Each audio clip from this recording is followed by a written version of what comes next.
안녕하세요. 저는 올해 50대 후반이 된 남자입니다. 지금까지 살아오면서 정말 많은 일을 겪었는데요.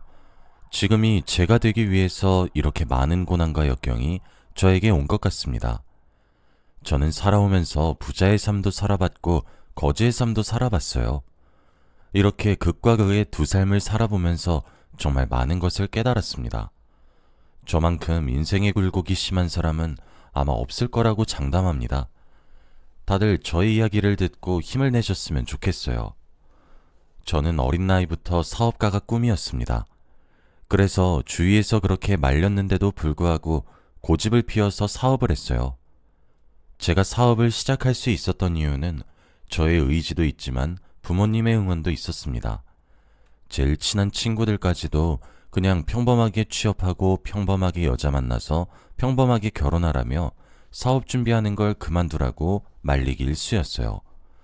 그런데 저희 부모님은 달랐습니다. 제가 사업을 하든 취직을 하든 저 하고 싶은 거 하라고 하셨어요. 나중에 후회하지 말고 말이죠. 그리고 그 일에 대한 책임도 오롯이 제가 다 져야 한다고 가르쳤습니다. 어릴 때부터 그렇게 배워왔기 때문에 저는 사업을 하겠다고 더 굳게 다짐할 수 있게 되었죠. 당연히 20대 중반까지 친구들보다 훨씬 뒤떨어졌습니다. 다들 좋은 회사에 취직도 하고 나름의 성공적인 인생을 살았지만 저는 매일 밤마다 사업 준비로 머리가 아팠으니 말이죠. 그런데도 저는 행복했습니다. 하고 싶은 일에 몰두하는 게 이렇게 재밌는지 몰랐거든요. 그렇게 저는 20대 인생을 전부 제 사업에 바치고 사업을 시작했습니다. 당연히 힘들었고 처음엔 많이 포기하고 싶었어요. 그치만 이악물고 했습니다. 밤잠 줄여가면서 하루 종일 사업 생각으로 머리가 아파오고 발품을 팔아가면서 투자자들이랑 미팅도 하다 보니 제 일상이 없어졌어요. 그런데도 시간이 지날수록 제 아이템이 입소문이 나서 투자를 하고 싶다는 사람들이 나오니 그런 거 다 필요 없었습니다. 제 인생이 곧 사업이었으니까요. 저는 점점 사업을 확장시켜 나갔고 결국 30대 후반에는 직원들도 많이 있는 어엿한 회사 대표가 되었죠. 정말 바닥부터 차근차근히 올라온 거였어요. 그만큼 이 자리가 너무 값지고 소중했습니다. 사업이 커갈수록 확실히 경제적으로 부유해지고 여유로워지긴 하더라고요. 그런데 저는 그런 것보다는 제 아이템이 널리 퍼지고 인정받는 게 더 좋았습니다. 제 사업이 커지니 친구들도 하나둘씩 저를 인정해 주었고 저는 그토록 바랬던 성공적인 사업가가 되었습니다.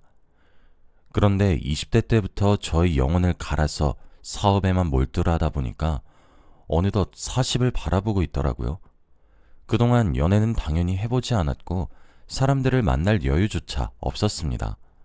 주위 친구들은 다 장가가서 아이까지 낳고 행복하게 살고 있는데 저는 이제서야 제 주위를 둘러보게 되더라고요. 부모님도 어느덧 많이 늙으셨고 얼른 며느리를 보고 싶어 하는 것 같았습니다. 제가 사업가가 되니 주위에서 손짜리 제의가 엄청 많이 들어왔어요. 그런 거에 관심이 없어서 거절했는데 이제 사업가로서 결혼도 필요하다는 생각이 들었습니다. 부부 동반으로 할 수 있는 모임들도 많았고 저도 이제는 누군가의 곁에서 휴식을 취하고 싶다는 생각이 들었거든요. 그래서 그때 제일 먼저 들어온 선자리를 나가기로 했습니다. 그런 자리가 처음이라 어떻게 해야 할지 몰라서 되게 가벼운 마음으로 갔어요. 그 사람과 당장 결혼을 할 생각도 아니었고 단순하게 식사 자리를 가진다는 생각이었죠. 그런데 그 자리에서 만난 여성분은 정말 어리셨어요. 저와 10살은 넘게 차이가 나 보였는데 생각외로 저와 대화도 잘 통했습니다. 어린 나이에도 불구하고 세대 차이가 안 나서 대화를 끊임없이 했네요. 사람들이랑 식사를 하면서 일 얘기를 하지 않은 게 정말 오랜만인 것 같았습니다. 여성분과 식사 내내 재밌고 행복했네요. 그리고 저희는 서로 무언가 맞는다는 느낌이 들었고 그 이후로도 계속 만났습니다. 다들 저보고 도둑놈이다 했지만 저는 상관없었어요. 저를 사랑해주는 여자가 있고 행복하니 그걸로 됐거든요. 제가 연애를 안 해봐서 밀당이라는 건 전혀 못했습니다. 그저 제가 하고 싶은 거 다 해줬어요.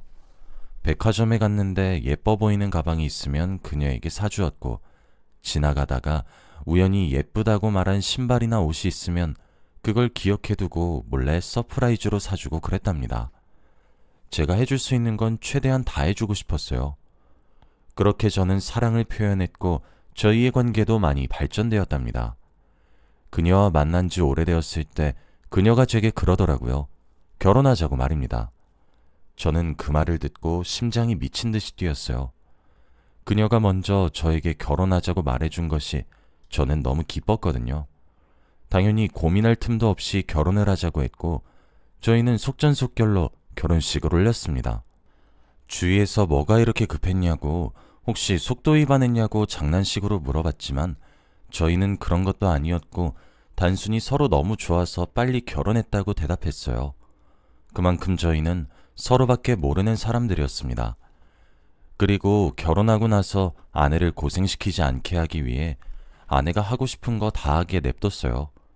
아내가 다니고 있던 직장도 그만두고 한도 없는 신용카드를 쥐어준 뒤 마음대로 살라고 했죠. 당연히 아내는 제가 준 카드로 매일 백화점에 가서 몇백 몇천만 원씩 일시불로 긁었습니다. 저에게 결제 내역이 문자로 오긴 하지만 괜찮았어요. 아내가 이렇게 돈을 쓰면서 스트레스도 풀고 기분이 좋아지면 저는 그걸로 만족했거든요. 아내는 아직 어린 나이였기 때문에 친구들과 여행도 자주 갔고 술도 많이 먹었습니다. 저는 그런 것도 다 이해했어요. 매일 술 먹고 취해서 늦게 들어와도 괜찮았고 여행 가서 연락이 잘 되지 않아도 이해하려고 했습니다. 아내를 사랑했으니 말이죠. 평생 제 옆에 있어주기만 하면 된다고 생각했습니다. 그런데 제가 이렇게 사랑한 여자가 저를 떠날 수도 있다는 생각이 들었을 때가 있었어요. 바로 아내가 암에 걸리게 되었습니다.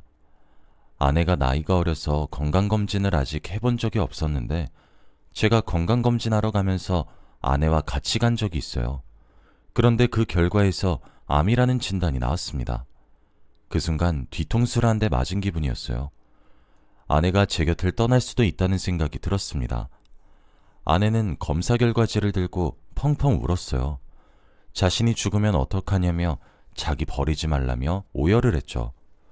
저는 그런 아내를 떠날 생각이 전혀 없었고 오히려 옆에서 많이 도와줘야겠다는 생각밖에 없었습니다. 다행히도 아내가 암 초기여서 약물로 치료할 수 있었고 술을 줄이고 식단만 제대로 지킨다면 완치할 수 있었어요. 그래서 제가 옆에서 정말 많이 도와주었습니다. 병원에 갈 때마다 늘 같이 가주고 아내보다 제가 더 아내의 식사 식단, 약 먹는 시간 등을 잘 체크해서 일일이 다 말해주었죠. 그만큼 아내가 건강했으면 좋겠다는 생각을 가지고 있었습니다. 저와 아내가 함께 노력해서 아내는 암을 치유할 수 있었어요. 다행히도 정말 초기에 암을 발견해서 거의 1년 만에 완치할 수 있었죠. 그리고 이제 다시 예전처럼 아내와 행복하게 결혼 생활을 할 줄 알았습니다. 아내는 그동안 사지 못했던 걸 잔뜩 카드로 긁어댔고 저는 일에 더 집중을 했죠. 그런데 이제 좀 행복해지려고 하니 다시 제 인생에 고난이 찾아왔습니다. 바로 제 사업이 위태로워지기 시작했거든요.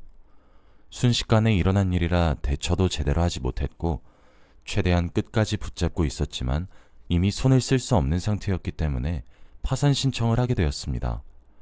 그 많던 직원들이 한순간에 직장을 잃고 저는 빚쟁이가 되었죠. 정말 단기간에 일어난 일입니다. 그때 그저 머리가 새하얘지고 이게 꿈인지 생신지 모르겠더라고요.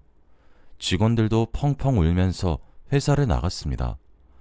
저는 한순간에 빚쟁이가 되어서 가지고 있던 집, 차 등등을 다 팔아야 했어요. 그리고 저희 집에는 빨간 압류 딱지가 붙었죠. 모든 것을 다 잃었습니다. 너무 절망적이었고 세상을 살아갈 힘도 없었죠. 다 포기하고 싶었습니다. 그런데 이 순간에서 딱 한 사람이 생각이 났어요. 바로 아내입니다. 저는 앞으로 아내를 어떻게 먹여 살려야 하나 고민했어요. 당장이라도 공사장에서 막노동이라도 뛰어서 밥벌이를 해야 하나 했죠.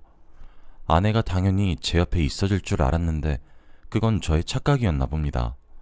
저의 사업이 망한 순간 아내는 저를 벌레 보듯이 쳐다보기 시작했어요. 그리고 얼마 지나지 않아 저에게 이혼 서류를 주더라고요. 당장 도장 찍으라고 하면서 말이죠. 저는 아내가 암에 걸리고 힘들 때 옆에서 정성껏 보살펴줬는데 아내는 제가 힘들 때 떠나가려고 했습니다. 제가 아내한테 울고불고 매달려도 아내는 매정했어요. 저보고 더럽다며 당장 꺼지라고 했죠. 그리고 다른 남자와 만나며 벌써 새로운 사랑을 시작했습니다. 안 좋은 일들이 한 번에 덮쳐오니까 정말 살고 싶지 않았어요. 저보다 더 힘든 사람이 있을까 싶으면서 아무도 제 편이 없으니 답답하더라고요. 어떻게 저에게 이런 일이 생기는 건지 하늘을 원망했습니다. 제가 이혼 서류에 도장을 안 찍고 계속 버티고 있었고, 이혼 서류를 찢으면 아내는 바로 다른 이혼 서류를 들고 도장을 찍으라고 했습니다. 저랑 사는 것보다 차라리 죽는 게 낫다며 막말도 서슴지 않게 했죠. 이렇게 헤어지는 게 아내를 위한 길이라는 생각이 들어서 결국 이혼을 했습니다. 아내는 뒤도 돌아보지 않고 저를 떠났고 저는 길바닥에 나앉게 되었어요. 지하철에서 박스를 깔고 잠을 청했습니다. 사람들이 지나가면서 화도 내고 시비도 걸었지만 제가 잘 수 있는 곳은 거기밖에 없었어요. 땡전 한 푼도 없고 자존심도 없었기 때문에 거기서 며칠을 살았네요. 하루 종일 돌아다니면서 저희 같은 사람들을 먹게 해주는 무료 급식을 먹고 지하철 밑에 앉아서 사람들한테 돈을 구걸하는 그런 삶을 살았습니다. 불과 몇 달 전까지만 해도 하루에 몇백 몇천만 원은 고민도 하지 않고 결제하는 그런 인생을 살아왔었는데 한순간에 저는 1,000원 한 장도 쓰기 힘든 사람이 되었어요. 그렇게 한 몇 달간 살았습니다. 배고픈 건 일상이 되었고 술 먹은 사람들한테 시비당하는 것도 그저 아무렇지 않게 되었죠. 오히려 그 사람들한테 한 대 맞고 합의금으로 돈을 받는 게 더 이득이라고 생각할 정도로 저는 예전과 많이 바뀌었고 어떻게 살아가야 할지 아무런 계획이 없었습니다. 그런데 우연히 길을 걷다가 익숙한 사람을 만나게 되었어요. 저는 그때 완전히 거지꼴이었습니다. 며칠 제대로 씻지도 못해서 냄새도 많이 났고 떡진 머리에다가 면도도 못해서 수염이 덥수룩했죠. 그런데 이 상황에서 전 와이프를 만나게 되었습니다. 그녀는 멀리서만 봐도 알아볼 수 있었어요. 저와 이혼했을 당시보다 더 화려해졌고 자신을 더 꾸미고 다녔습니다. 그런데 옆에는 한 남자가 있었고 둘은 팔짱을 낀 채 다정히 걷고 있었죠. 저는 멀리서 그녀를 보고 발걸음을 멈추고 멍하니 보고 있었는데 저쪽으로 다가오던 그녀는 저와 눈이 마주쳤습니다. 저를 오랜만에 봐서 놀란 것과 동시에 제가 이렇게 거짓 차림으로 있으니 많이 당황스러워 하더라고요. 그런데 저는 저도 모르게 인사를 하려고 팔을 들었는데 그때 옆에 있던 멋진 남자가 저를 보고 손가락질을 했어요. 저런 거지 새끼들은 내 눈에 안 띄면 좋겠어. 자기도 그렇지? 이런 말을 하며 제 앞을 지나가려고 했고 전 와이프는 그 말에 그러니까 말이야 라며 제 앞을 쌩 하고 지나갔습니다. 저보다 나이는 한참이나 어려 보이는 젊은 남자가 대놓고 삿대질을 하며 저한테 거지 새끼라고 하는데 그 순간 정신이 차려지는 기분이 들었어요. 제가 지금 여기서 뭘 하고 있는지 현실을 자각하게 되더라고요. 그리고 전 와이프 앞에서 이런 꼴을 보이고 있으니 자존감도 미친 듯이 바닥을 쳤습니다. 저는 그 순간 제 남은 인생을 다시 시작하기로 결심했어요. 이를 악물고 그들 앞에서 당당히 저를 내세울 수 있도록 말이죠. 저는 사업을 다시 시작하기로 했습니다. 처음에 했을 때보다 더 열심히 했어요. 주위 친구들에게 사정사정해서 겨우 사업 자금을 마련했고 사업했을 때 알고 지냈던 사람들의 도움을 받아서 새로운 일을 시작했어요. 다행히도 한번 해봤던 경험이 있으니 아주 조금은 수월했습니다. 하지만 초심은 잃지 않겠다는 생각으로 이를 악물고 했죠. 그런데 제가 이렇게 사업에만 열중을 하는데 한 여자를 만나게 되었습니다. 그 여자는 정말 아름답고 성격도 너무 좋았어요. 그 당시에 저는 누군가를 만날 여유조차 없었고 그녀와 만날 시간도 없었습니다. 하지만 그녀는 스스로 제가 있는 곳까지 와서 저와 함께 있고 싶어 했고 돈이 없어서 아무것도 해주지 못했던 저에게 자신이 돈을 더 내서라도 저와 함께 있어줬어요. 제가 그녀에게 얻어먹은 것도 많고 좋아한다고 표현도 잘 못했습니다. 그런데도 그녀는 제 옆에서 제가 힘들 때마다 위로도 해주고 조언도 해주었죠. 그녀가 제 옆에 있어주는 것만으로도 저한테는 힘이 되고 큰 위안이었습니다. 제가 돈이 많은 것도 아니고 멋지지도 않은데도 저를 좋아해주는 게 너무 고마웠죠. 그녀의 도움과 주위 사람들의 협조 덕분에 저는 사업을 다시 일으킬 수 있었습니다. 정말 꿈만 같은 인생인 것 같아요. 다시 예전과 같은 실수를 하지 않기 위해 엄청나게 체계적으로 다시 시작했습니다. 예전에 제가 사업을 했던 경험이 있으니 다른 투자자들도 저를 믿고 다시 투자를 했고 단기간에 금방 성공적인 사업가 자리로 갈 수 있었던 것 같네요. 사업이 안정기에 들어가자마자 바로 그녀에게 청혼을 했어요. 힘들 때 제 옆에서 저를 위해주고 저를 믿고 끝까지 기다려준 게 너무 고맙다고 말이죠. 그리고 평생 함께하고 싶다고 저의 진심을 말했습니다. 그녀는 저의 청혼을 받고 눈물을 흘렸고 저희는 정식적인 부부가 되었습니다. 아내한테 해주고 싶은 거 다 해주고 싶어서 예쁜 명품 가방과 신발, 옷 등을 많이 사주었어요. 가지고 싶다고 말하지 않아도 마음에 들어 할 것 같은 걸로 제가 선택해서 자주 선물을 했죠. 그리고 한도 없는 카드를 쥐어주면서 사고 싶은 거 마음대로 사라고 하였습니다. 그런데 아내는 전 와이프와 전혀 달랐어요. 오히려 저에게 진지하게 선물을 주지 않아도 된다고 말했거든요. 제가 선물을 사주는 건 고맙지만 자기는 필요가 없다고 했습니다. 그리고 무엇보다 제가 제일 놀란 건 카드를 쥐어줘도 아내는 쓰지를 않았어요. 해봤자 동네 분식점에서 떡볶이를 시켜 먹는 정도랄까요? 그만큼 사치가 없었고 검소한 사람이었습니다. 아내와 결혼하면서 정말 사랑이라는 게 뭔지 다시 배웠어요. 제가 아무리 사랑한다고 해서 비싼 명품백을 선물로 주는 게 아니라 많이 표현하는 것이 진정한 사랑이라고 배웠습니다. 이걸 나이 50이 넘어서야 알았네요. 아내한테 저는 정말 많이 배웠고 이 여자와 만나기 위해서 지금까지 저에게 이런 고난이 있었나 싶습니다. 아내를 보면서 저도 같이 검소해졌고 돈을 흥청망청 쓰지 않게 되었어요. 결혼을 정말 잘했다는 생각이 들었고 너무 행복했습니다. 그런데 얼마 전 와이프가 저를 찾아왔어요. 아주 불쌍한 표정을 하고 저에게 다시 합치자고 했습니다. 저희 회사로 찾아와서 많은 사람들 앞에서 울고불며 저에게 매달렸죠. 저는 그 여자의 속셈이 뭔지 다 알기 때문에 너무 역겨웠습니다. 그리고 경비를 불러 그 여자를 쫓아냈어요. 그 여자는 쫓겨나면서도 내가 다 잘못했어. 내가 다 미안해.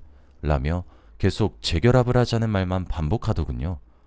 그리고 저는 그 여자 앞에서 보란듯이 제 와이프를 보여줬습니다. 여자가 봐도 제 와이프는 정말 아름답고 예뻐요.